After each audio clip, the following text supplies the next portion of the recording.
Welcome to our channel, Behind My Story. Please like, share, and subscribe. I am Matthew, 21 years old, and I must tell you something. I am a madman. I need treatment. But what kind of treatment is there for my kind of madness? You see before you a man with torn clothes who speaks to himself all the time. I used to be a doctor, but I left medicine to pursue aromatology. In case you were wondering, aromatology is the study of fragrances, such as scents of flowers and how they affect people. Let me tell you my story. My parents were very proud of me because I was intelligent, well known, and well respected at my university. I earned high marks in all my courses. Dad wanted me to join the College of Medicine because he had always dreamed of my becoming a doctor, and I felt that I couldn't deny him that. My parents did their best to make me happy and to help me achieve Dad's dream. But to be honest with you, medicine, engineering, the arts, none of these interested me at all. They weren't my dream. I loved flowers and their fragrances, like rose and honeysuckle. I would extract fragrances from them and give them as gifts to my friends and family. They all really enjoyed these aromatic gifts. My dilemma was that I had to find a way to tell Dad that I would rather study botany, plants, and aromatology, fragrances, over medicine any day. I knew he would think that I was crazy to give up the lofty study of medicine to work with flowers, but what can I say? I have loved flowers and fragrances ever since I was a youngster. I have always been fascinated by exotic flowers and scents. Learning how to make fragrances from flowers required me to meet with a lot of people who worked in this field. One day, I had to face the moment I had been dreading because my parents had arranged a large social gathering to celebrate my success at the university and my joining the College of Medicine. Dad asked me to tell everyone about my ambitions as a doctor. I suddenly knew that the moment had come when I needed to make my startling announcement to my parents. I told the audience I had decided that being a doctor was not for me and that I was going to change my field of study. Dad looked at me with an astonished look on his face, and then he began laughing. He thought I was joking. Then I turned to him and said, "Dad, I'm not joking. I'm serious. I want to study flowers and fragrances, similar to the types of gifts I've given you before." The audience suddenly got very quiet. They could sense that this was an epiphany for my parents. The embarrassment and shock in the air was palpable. Dad looked at me and said with an affected smile, "Matthew, you were born to be a doctor. Forget all this nonsense about silly flowers." A little testily, I said, "Dad, extracting fragrances from flowers is not silly." Dad said, "Bah, forget about that." The party spirit was somewhat subdued after this testy exchange. Regardless, in deference to Dad, I began studying medicine, but most of my energy and attention was directed towards flowers and their fragrances. Sometimes I would spend time with my medical friends, and sometimes with my aromatology friends that I had met earlier. I spent my first year in medical college earning high marks as usual, but I had no passion for it. It neither excited nor interested me. There came a day when I had had my fill of medical studies and just couldn't take it anymore. So I decided to leave the College of Medicine to pursue my true passion, flowers and fragrances. When I told Dad of my decision, he was very upset, cursing at me and accusing me of being mad, insane, crazy.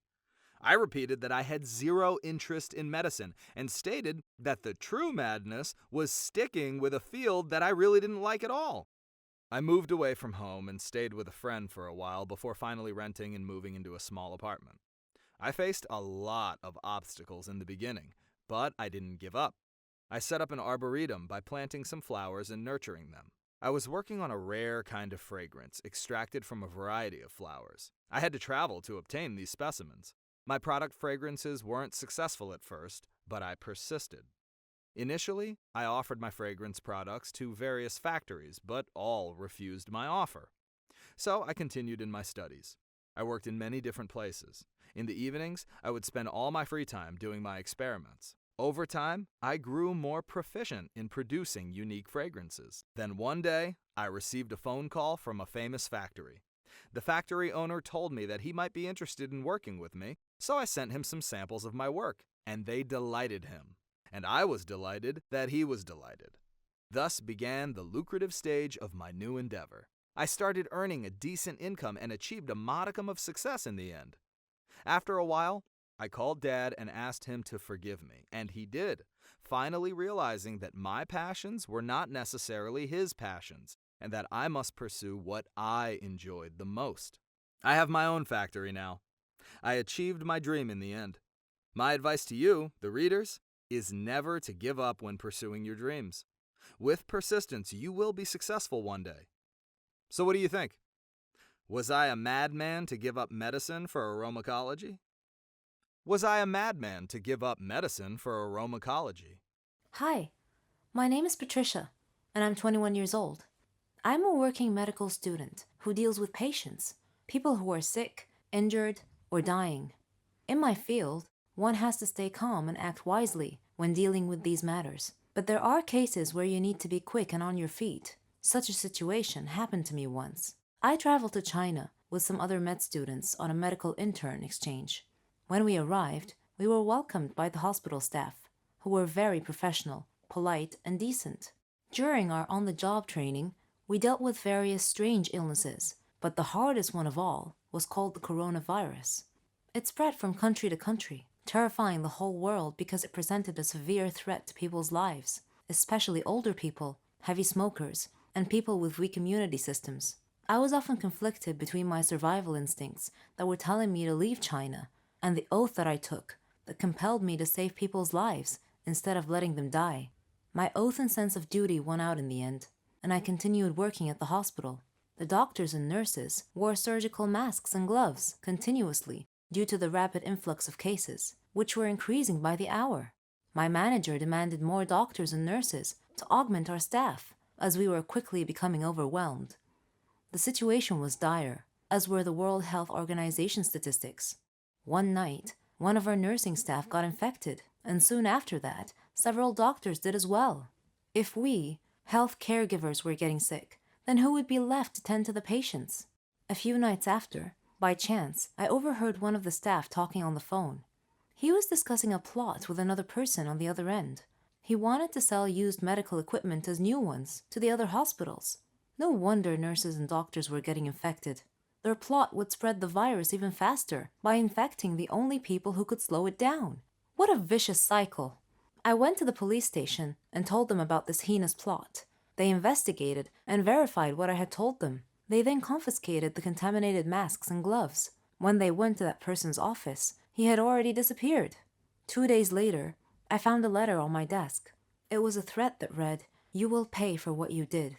But I was not intimidated, because my doctor's oath was to save lives, even at the risk of my own. Soccer is an obsession for people who like to bet, argue, and boast about whose team is best. My name is Jacqueline, and I'm 25 years old. I grew up in a family whose male members were crazy about soccer. They were fanatical fans of the Liverpool club team. We all knew the club had gone through some difficult seasons over the past few years, but it looked like they may have finally assembled a formidable team now. I, myself, wasn't interested in soccer, but Dad and my brothers were obsessed with it and would hit the ceiling whenever their team lost. I wished to live far away from all this, but at this point, it wasn't an option. After finishing high school, I went to an out-of-state college just to distance myself from all that hooting and hollering at home on game days. At college, I met someone. His name was Fred. We took the same classes and made an excellent team. Later on, he proposed, and I accepted. During college break, he visited so he could meet my family. It happened to be on a Liverpool soccer game day. That's when I learned that Fred was the same. In fact, he was even crazier than Dad and my brothers. It looked like he cared more about that team than anything else. It was the final match of the season. Everyone was excited about the game. I made a few bowls of popcorn for everyone to eat while watching the game. The two teams were about equally matched, and the score was tied. Suddenly, I heard angry shouts, so I went into the living room to see what had happened. The other team had scored a goal, and one of its players had fouled a Liverpool player. Then, they scored 2 more goals in quick succession. Fred lost it and began beating loudly on the coffee table. Then, he inexplicably lost consciousness and fell flat on his face. We took him to the hospital, where he spent 3 days in the intensive care. The doctor told us that he had had a heart attack, but he would be okay. After he recovered, he promised me that he wouldn't lose his temper over a soccer game again. Today, we are watching the final match between Liverpool and Tottenham. I have the ambulance phone number on speed dial just in case. I adore my family. I adore our get-togethers, our joking around, our meals, everything. I can't imagine my life without them. But one day, I almost killed them all. No, I'm not insane, I assure you, so don't worry. I'll tell you what happened. My name is Ginger. I'm 18 years old. As you can see, I'm wearing an apron. This is because I love to cook. I like all things kitchen related. My happiest moments are when I see my family eating a meal together. I always cook for them. They enjoy it too, and they support me. They let me try different dishes from different countries. I like to listen to their opinions about my cooking skills. I'm also addicted to cooking programs. One day, my cousin Charlotte came to visit before Thanksgiving Day. She likes to dress all in black, and today was no exception. For some reason, she had called me earlier and asked me if I had ever heard of Thanksgiving's Day curse. I said no, of course, so she told me that the curse applied to large families who ate a big meal together on Thanksgiving.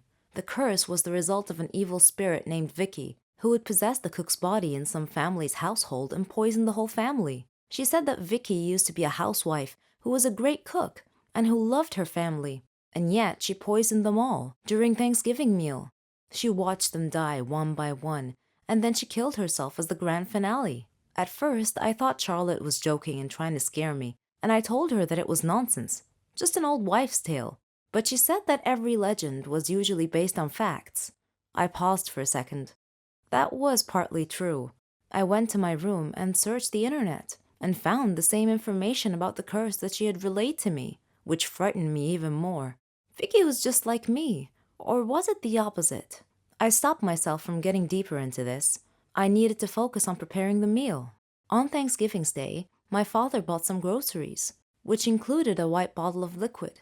I presumed it to be milk, though it smelled a little weird, but I thought it was my imagination.